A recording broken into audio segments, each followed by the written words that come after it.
Hello friends, ये 6 class की NCERT की बुक है ज्योग्राफी की, जिसमें सेकंड चैप्टर क्या है, ग्लोब, अक्षांश एवं देशांतर। जैसे कि हमने पिछले अध्याय में आप पढ़ चुके हैं। पिछले अध्याय में क्या कर सके पढ़ चुके हैं आप। पिछले अध्याय में आप पढ़ चुके हैं कि हमारी पृथ्वी गोलाकार नहीं है। कैसी नहीं है? गोलाकार नहीं है। उत्तर एवं दक्षिण ध्रुवों पर थोड़ी चपटी तथा मध्य में थोड़ी उभरी हुई है। क्या आप कल्पना कर सकते हैं कि यह कैसी दिखती है? इस संबंध में जानकारी प्राप्त करने के लिए आप अपनी कक्षा में सावधानीपूर्वक ग्लोब को देखिए। ग्लोब पृथ्वी का लघु रूप में एक वास्तविक प्रतिरूप है। जैसे कि ये देख रखा है, क्या है? ग्लोब है। ग्लोब विभिन्न आकार एवं प्रकार के हो सकते हैं। बड़े ग्लोब जो आसानी से एक स्थान से दूसरे स्थान नहीं ले जाए जा सकते, पॉकेट में रखनी होगी। छोटे ग्लोब तथा गुब्बारे जैसे ग्लोब क्या होते हैं? गुब्बारे जैसे ग्लोब जिनमें हवा भरी जा सकती है एवं आसानी से एक स्थान से दूसरे स्थान ले जाए जा सकते हैं। ग्लोब ग्लोब स्थिर नहीं होते। ग्लोब क्या है? ग्लोब एवं आसानी से एक स्थान से दूसरे स्थान ले जाए जा सकते हैं। ग्लोब स्थिर नहीं होते। इसे उसी प्रकार घुमाया जा सकता है जैसे कुम्हार का पहिया लट्टू घूमता है। ग्लोब पर देशों, महाद्वीपों तथा महासागरों को उनके सही आकार में दिखाया जाता है। पृथ्वी के समान किसी गोले पर किसी बिंदु की स्थिति का वर्णन करना कठिन है। अब प्रश्न यह उठता है कि इस पर किसी स्थान की स्थिति कैसे बताई जा सकती है। इसके लिए हमें कुछ बिंदुओं एवं रेखाओं के संदर्भ की आवश्यकता होती है। पृथ्वी के समान ही किसी गोले पर किसी बिंदु की स्थिति का वर्णन करना कठिन है। अब यह प्रश्न यह उठता है कि इस पर किसी स्थान की स्थिति कैसे बताई जा सकती है। इसके लिए हमें कुछ बिंदुओं एवं रेखाओं के संदर्भ की आवश्यकता होती है। आप देखेंगे कि एक सुई ग्लोब में झुकी हुई अवस्था में स्थित होती है, जिसे अक्ष कहते हैं। क्या कहते हैं? जिसे अक्ष कहते हैं कहा जाता है। ग्लोब पर वे दो बिंदु जिनसे होकर सुई गुजरती है तथा दक्षिण ध्रुव ग्लोब को इस सुई के चारों ओर पृथ्वी की भांति पश्चिम से पूर्व की ओर घुमाया जा सकता है। कैसे घुमाया जा सकता है? पश्चिम से पूर्व की ओर घुमाया जा सकता है। लेकिन याद रखें, इन दोनों में एक अंतर है। पृथ्वी पर वास्तव में ऐसी कोई सुई नहीं है। यह अपने अक्ष पर चारों ओर घूमती है, जो एक काल्पनिक रेखा है। यो क्या है? पृथ्वी किस पर घूमती है? अपने अक्ष पर घूमती है, जो एक काल्पनिक रेखा है। एक अन्य काल्पनिक रेखा भी ग्लोब को दो बराबर भागों में बांटती है। जैसे कि यहाँ पर बताया गया है, आप कुछ करके सीखें। एक बड़ा सा गोलाकार आलू या गेंद लें, स्वेटर बुनने वाली सिलाई को इसके अंदर घुसा दें। यह सिलाई ग्लोब पर दर्शाए गए अक्ष के अनुरूप है। अब आप इस आलू या गेंद को इसके अक्ष पर बाएं से दाएं घुमा सकते हैं। ठीक है, करके देखना फ्रेंड्स। अब यहाँ तक पढ़ लिया था हमने। एक अन्य काल्पनिक रेखा भी ग्लोब को दो बराबर भागों में बांटती है। इसे विषुवत व्रत कहा जाता है। क्या कहा जाता है? इसे विषुवत व्रत कहा जाता है। जो दो क्या कहा, जैसे जैसे ये हमारी पृथ्वी है, ये क्या है? विषुवत व्रत। इसे दो भागों में काटती है। विषुवत व्रत कहा जाता है पृथ्वी के उत्तर में स्थित आधे भाग को उत्तरी गोलार्ध, इसे क्या कहा जाता है? इसे उत्तरी गोलार्ध कहा जाता है। उत्तरी गोलार्ध कहा जाता है तथा दक्षिण वाले आधे भाग को दक्षिणी गोलार्ध कहा जाता है। ये क्या है? हमारा दक्षिणी गोलार्ध है। इस प्रकार विषुवत व्रत पृथ्वी पर एक काल्पनिक व्रत बनाती है। वह यह पृथ्वी पर विभिन्न स्थानों की स्थिति बताने का सबसे महत्वपूर्ण संदर्भ बिंदु है। विषुवत व्रत से ध्रुव तक स्थित सभी समांतर व्रतों को अक्षांश कहते हैं। मतलब कि इसके विषुवत रेखा के जितने भी समांतर ये रेखाएं खींची जाती हैं, इन्हें क्या कहा जाता है? अक्षांश कहा जाता है। अक्षामांतर रेखाएं कैसी होती हैं? समांतर रेखाएं होती हैं, रेखाएं कहा जाता है। अक्षांशों को अंश में मापा जाता है। अक्षांशों किस चीज़ में मापा जाता है? अंश में मापा जाता है। अब क्या है विषुवत व्रत? क्या है ये? विषुवत व्रत शून्य अंश अक्षांश को दर्शाती है। विषुवत व्रत किसे दर्शाती है? शून्य अक्षांश रेखा को। ये क्या है हमारा? ये शून्य अंश है, अंश को दर्शाती है। चूंकि विषुवत व्रत से दोनों तरफ ध्रुवों के बीच की दूरी पृथ्वी के चारों ओर के व्रत का 1/4 है, अतः इसका माप होगा 360 अंश। कितना होगा? 360 अंश का, या अंश का 1/4 यानी 90 अंश। इस प्रकार 90 अंश उत्तरी अक्षांश उत्तर ध्रुव को दर्शाता है तथा 90 अंश दक्षिणी अक्षांश दक्षिणी ध्रुव को दर्शाता है। यहाँ भी 90 है, यहाँ भी 90 है। इस प्रकार विषुवत व्रत के उत्तर के सभी समांतर रेखाओं को उत्तरी अक्षांश कहा जाता है तथा विषुवत व्रत के दक्षिण स्थित सभी समांतर रेखाओं को दक्षिण अक्षांश कहा जाता है। ठीक है, इसलिए प्रत्येक अक्षांश के मान के साथ उसकी दिशा यानी उत्तर या दक्षिण को भी लिखा जाता है। सामान्य से इसे उ या दै, उ से उत्तर, दै से दक्षिण अक्षर से व्यक्त किया जाता है। उदाहरण के लिए महाराष्ट्र का चंद्रपुर और ब्राजील यानी कि दक्षिण अमेरिका में क्या है? ब्राजील में बेलो हेरोजेंटो, क्या है? बेलो होरिजेंटो, दोनों एक ही अक्षांश किस पे है? 20 डिग्री पे। तो 20 डिग्री कहाँ पे होगा? जैसे 23 डिग्री है तो यहाँ पे होगा 20 डिग्री नॉर्थ में अंश पर स्थित है। कौन? महाराष्ट्र का चंद्रपुर और ब्राजील कहाँ पे आता है? दक्षिण अमेरिका का बेलो होरिजेंटो एक शहरी होगा। दोनों ही एक ही स्थान 20 अंश पर स्थित है, लेकिन चंद्रपुर विषुवत व्रत के 20 अंश उत्तर में है और बेलो होरिजेंटो विषुवत व्रत के दक्षिण में है। ये यहाँ पे क्या है? ये चंद्रपुर है और ये चंद्रपुर और यहाँ पे नीचे क्या है? दक्षिण में होरिजेंटो विषुवत व्रत के अंश दक्षिण में स्थित है। इसलिए हम कह सकते हैं चंद्रपुर उत्तर अक्षांश पर, बेलो होरिजेंटो 20 अंश दक्षिण अक्षांश पर स्थित है। चित्र 2.2 से स्पष्ट है कि जैसे जैसे हम विषुवत वृत्त से दूर जाते हैं अक्षांशों का आकार घटता जाता है। जैसे जैसे हम ये विषुवत वृत्त है इससे हम दूर जाएंगे तो वैसे क्या होगा, अक्षांशों का आकार घटता चला जाएगा। ठीक है। अब महत्वपूर्ण अक्षांश एवं समांतर रेखाएं, अक्षांश को भी क्या कह सकते हैं हम, समांतर रेखाएं। जैसे कि विषुवत वृत्त 0 डिग्री, उत्तर ध्रुव उत्तर में क्या है, ये वाली 90, उत्तर तथा दक्षिण यहाँ पे, और ये विषुवत के अतिरिक्त 4 महत्वपूर्ण अक्षांश समांतर रेखाएं और भी हैं। कौन कौन सी हैं देख सकते हैं आप। उत्तरी गोलार्ध में कर्क रेखा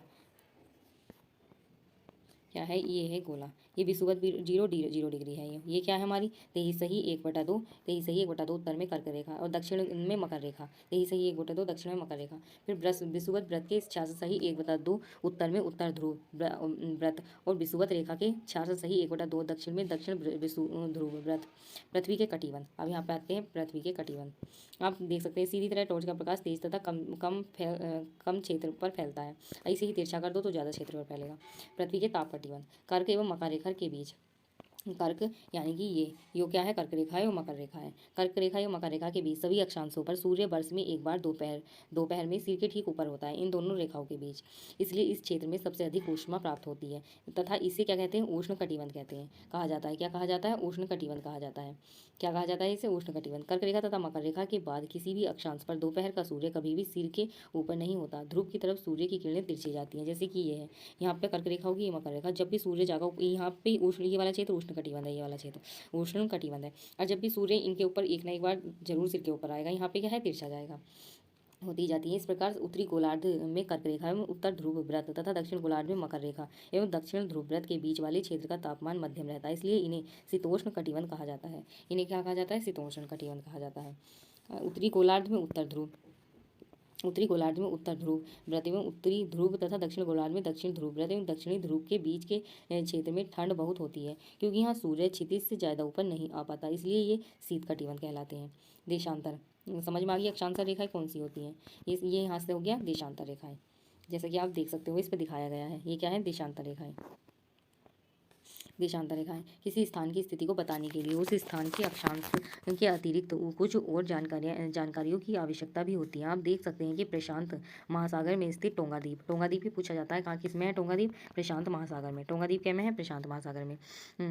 एवं हिंद महासागर में स्थित मॉरिस द्वीप कहाँ पे, हिंद महासागर में। अक्षांश 20 डिग्री दक्षिण पर स्थित है, कहाँ पे है, 20 डिग्री दक्षिण पर स्थित है, पर स्थित है। उनकी सही स्थिति जानने के लिए पता करना होगा कि उत्तर ध्रुव को दक्षिण ध्रुव से जोड़ने वाली संदर्भ रेखा से पूर्व या पश्चिम की ओर इन स्थानों की दूरी कितनी है। इन संदर्भ रेखाओं को देशांतरीय यामोत्तर कहते हैं तथा उनके बीच की दूरी को देशांतर के अंशों में मापा जाता है। प्रत्येक अंश को मिनट को सेकंड में विभाजित किया जाता है। ये अर्धवृत्त है तथा उनके बीच की दूरी ध्रुवों की तरफ बढ़ने पर घटती जाती है। जब हम ध्रुवों की तरफ, मतलब ये जैसे कि ये है, जब ये देशांतर रेखाएं ऐसी खींची जाएंगी तो ध्रुवों पर इनकी दूरी क्या होगी, सबसे ज़्यादा दूरी तो विषुवत वृत्त पर होगी और सबसे कम कहाँ होगी, ध्रुवों की तरफ कम होती चली जाएगी इस तरह से। एवं उनके बीच की दूरी भी ध्रुवों की तरफ बढ़ने पर घटती जाती है, ध्रुवों पर शून्य हो जाती है, जहाँ सभी देशांतरीय यामोत्तर आपस में मिलते हैं। अक्षांश समांतर रेखाएं से भिन्न सभी देशांतरीय यामोत्तर की लंबाई समान होती है। यामोत्तर की लंबाई, देशांतरीय यामोत्तर की लंबाई क्या होती है, समान होती है, इसलिए इन्हें सिर्फ मुख्य संख्याओं में व्यक्त करना कठिन था। अब सभी देशों ने निश्चय किया कि ग्रीनविच, यहाँ ब्रिटिश राज के वेधशाला स्थित है, ग्रीनविच में क्या है, ब्रिटिश राज के वेधशाला स्थित है, से गुजरने वाली यामोत्तर से पूर्व और पश्चिम की ओर गिनती शुरू की जाए। इस यामोत्तर को प्रमुख यामोत्तर कहते हैं। इस यामोत्तर को प्रमुख यामोत्तर कहते हैं। इसका मान 0 डिग्री देशांतर तथा यहाँ से हम 180 पूर्व या 180 पश्चिम तक गणना करते हैं। प्रमुख यामोत्तर 180 और प्रमुख यामोत्तर 180 यामोत्तर मिलकर पृथ्वी को दो समान भागों, पूर्वी गोलार्ध एवं पश्चिमी गोलार्ध, एक तो पूर्वी गोलार्ध और पश्चिमी गोलार्ध में विभक्त करती है। इसलिए किसी स्थान के देशांतर के आगे पूर्व के लिए उत्तर अक्षर पू तथा पश्चिम के लिए अक्षर पै का उपयोग करते हैं। यह जानना रोचक होगा कि 180 पूर्व और 180 पश्चिम यामोत्तर एक ही रेखा पर स्थित है। अब ग्लोब पर अक्षांश समांतर रेखाओं देशांतरी यामोत्तर के द्वारा बनी ग्रिड को देखो। अगर आपको किसी स्थान के अक्षांश एवं देशांतर की सही जानकारी हो तो ग्लोब पर आप उस स्थान का पता आसानी से लगा सकते हैं। उदाहरण के लिए असम में धुबरी, असम का क्या है, धुबरी 26 उत्तरी अक्षांश एवं 90 पूर्वी देशांतर पर स्थित है। अब बिंदु को देखें जहाँ ये दोनों रेखाएं एक दूसरे को काटती हैं। यह है बिंदु धुबरी की सही स्थिति होगा। इसको समझने के लिए कागज पर समान, इसको सॉरी फ्रेंड्स, जैसा कि इसको समझने के लिए कागज पर समान दूरी वाली क्षैतिज तथा ऊर्ध्वाधर रेखाएं खींचिए और 2.7 ऊर्ध्वाधर रेखाओं को संख्या 1 2 3 4 से तथा क्षैतिज रेखाओं को कै ख गै घ अण अक्षरों से व्यक्त करें। जिन बिंदुओं पर ये ऊर्ध्वाधर एवं क्षैतिज रेखाएं एक दूसरे को काटती है वहां कुछ छोटे वृत्त खींचिए। इन छोटे वृत्तों को ए बै से दै तथा ध नामों से व्यक्त कीजिए। मान लीजिए कि ऊर्ध्वाधर रेखाएं पूर्व देशांतर एवं क्षैतिज जो ऊर्ध्वाधर रेखाएं हैं वो पूर्व देशांतर तथा क्षैतिज रेखाएं उत्तरी अक्षांशों को व्यक्त करती हैं। आगे देखते हैं, ये जो है ये महाद्वीप दे रखे हैं, जैसे कि आप देख सकते हैं ये क्या है, ये संयुक्त राज्य अमेरिका है और यहाँ पे ये प्रशांत महासागर है, ये उत्तरी अमेरिका और यहाँ पे नीचे दक्षिण अमेरिका है। और ये भी क्वेश्चन आ जाता है कि उत्तर अमेरिका के पश्चिम में कौन है, पूर्व में कौन है, तो देख सकते हैं आप ये प्रशांत महासागर है, ये अटलांटिक महासागर है, इधर ग्रीनलैंड है ऊपर और यहाँ पे दक्षिण अफ्रीका है और ये एशिया है, ये यूरोप है। और देखो ये भारत देख सकते हैं, इसका मानक समय दिखाया गया है 5.5 घंटे। चीन है और ये ऑस्ट्रेलिया है और एशिया है, देख सकते हो आप। अब आगे आते हैं, आप जो हम अभी एक है और बै बता रहे थे, देखो ये वाली वो है ग्रिड।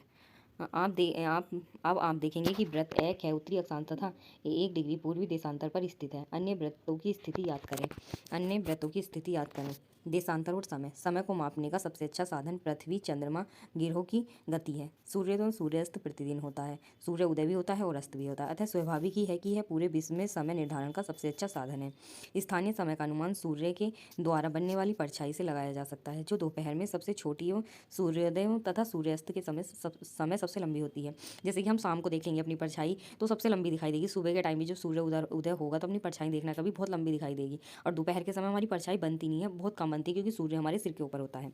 ग्रीनिच पर स्थित प्रमुख यामोत्तर पर सूर्य जिस समय आकाश के सबसे ऊंचे बिंदु पर होगा उस समय यामोत्तर पर स्थित सभी स्थानों पर दोपहर होगी। चूँकि पृथ्वी पश्चिम से पूर्व की ओर चक्कर लगाती है। पृथ्वी कैसे चक्कर लगाती है? पश्चिम से पूर्व की ओर चक्कर लगाती है। अतः वे स्थान जो ग्रीनिच के पूर्व में हैं उनका समय ग्रीनिच समय से आगे होगा तथा जो पश्चिम में है उनका समय पीछे होगा। समय के अंतर की दर की गणना निम्नलिखित विधि से की जा सकती है। पृथ्वी लगभग 24 घंटे में अपने अक्ष पर 360 घूम जाती है। पृथ्वी अपने अक्ष पर कितनी 24 घंटे में कितनी घूमती है? 360 घूमती है। अर्थात 1 घंटे में 15 मिनट होती है। 1 घंटे में कितनी होती है? 15 अंश होती है। एवं 4 मिनट में 1 अंश घूमती है। 4 मिनट में कितनी घूमती है? 1 अंश घूमती है। इस प्रकार जब ग्रीनिच में दोपहर के 12 बजते हैं तब ग्रीनिच से 15 डिग्री पूर्व में समय होगा 15 गुणा 4 यानी कि 60 मिनट 1 घंटा, अर्थात ग्रीनिच के समय से 1 घंटा आगे, अर्थात वहाँ दोपहर का 1 बजा होगा। लेकिन ग्रीनिच से 15 डिग्री पश्चिम का समय ग्रीनिच समय से 1 घंटे पीछे होगा, यानी वहाँ सुबह के 11 बजे होंगे। इसी प्रकार यह ग्रीनिच पर दोपहर के 12, जैसे कि ये समय का निर्धारण है, मानक रेखा है, तो इधर का जो समय होगा पूर्व का वो आगे होगा और इधर का क्या होगा? पीछे होगा। इधर का समय पश्चिम का समय क्या होगा?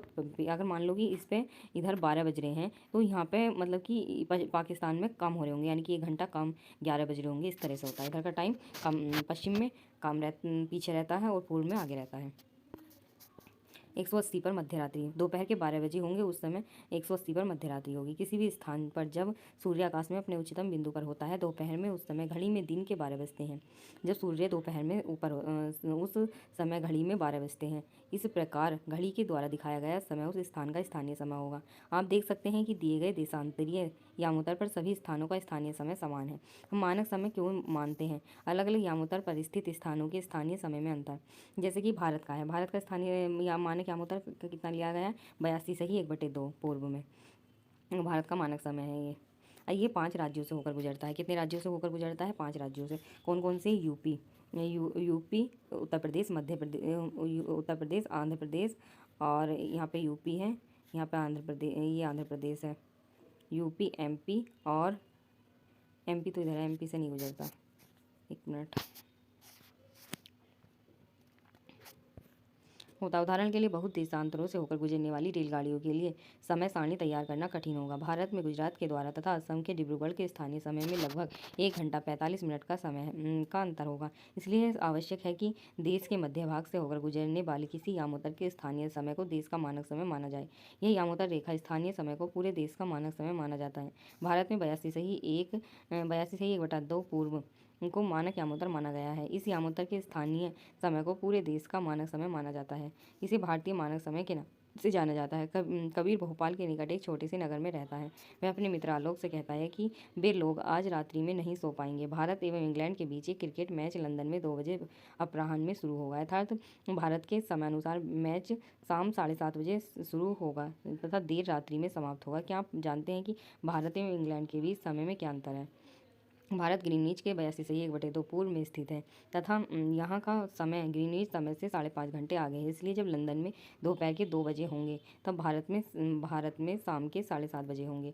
कुछ देशों का देशांतरीय विस्तार अधिक होता है जिसके कारण वहाँ एक से अधिक मानक समय अपनाए गए हैं। उदाहरण के लिए रूस में 11 मानक समय हैं। कितने हैं? रूस में 11 मानक समय को अपनाया गया है। पृथ्वी को एक छोटे छोटे एक घंटे वाले 24 समय क्षेत्रों में बांटा गया है। इस प्रकार प्रत्येक समय क्षेत्र 15 डिग्री देशांतर तक के क्षेत्र को घेरता है।